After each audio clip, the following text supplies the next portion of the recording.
72 शब्द प्रति मिनट शुरू। अध्यक्ष महोदय, आपने इस बिल पर बोलने का जो मुझे मौका दिया है उसके लिए मैं आपको धन्यवाद देता हूँ। इस सदन के बहुत से सदस्यों ने इस विषय पर अपने विचार प्रकट किए हैं, लेकिन मैं वित्त मंत्री महोदय का ध्यान इस देश की आम जनता की ओर खींचना चाहता हूँ।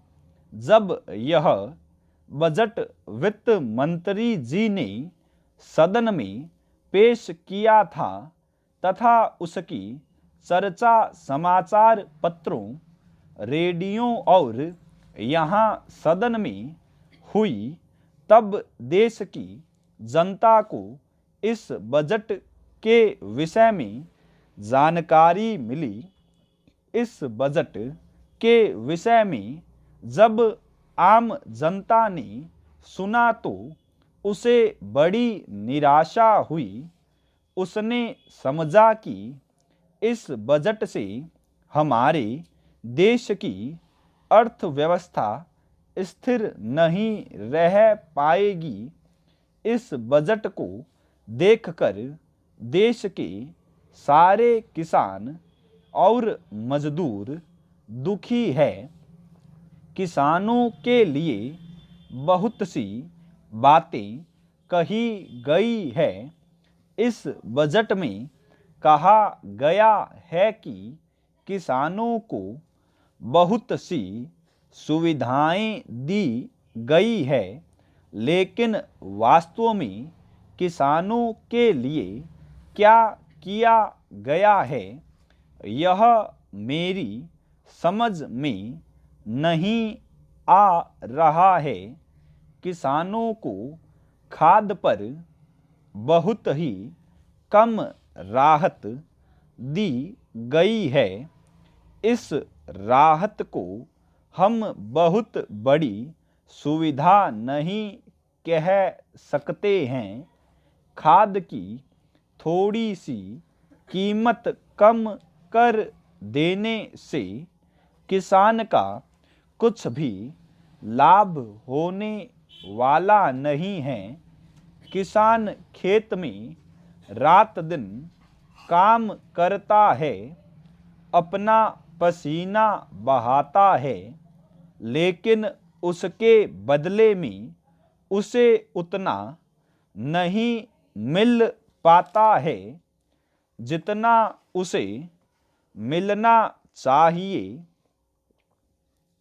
मैं इस बजट का समर्थन तो नहीं करता, लेकिन यह अवश्य कहना चाहता हूँ कि देश की स्वतंत्रता को मजबूत रखने के लिए देश के किसानों के विकास की ओर सरकार का ध्यान जाना चाहिए। यदि किसान अपने खेत में अनाज पैदा नहीं करेगा तो देश की करोड़ों जनता भूखों मर जाएगी। किसान ही इस देश के प्रमुख नागरिक हैं।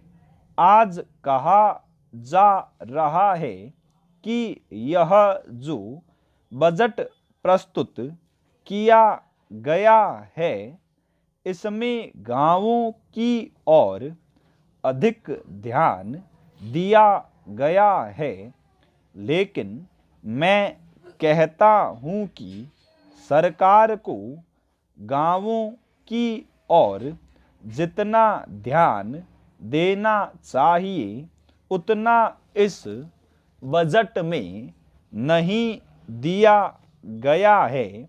बैंकों से जो ऋण दिया जाता है वह गरीब किसान को कम और उद्योगपतियों को अधिक दिया जाता है।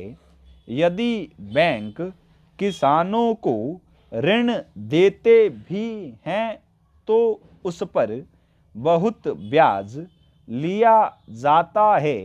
मेरा सदन से निवेदन है कि इस विषय पर विस्तार पूर्वक चर्चा की जाए। स्टॉप।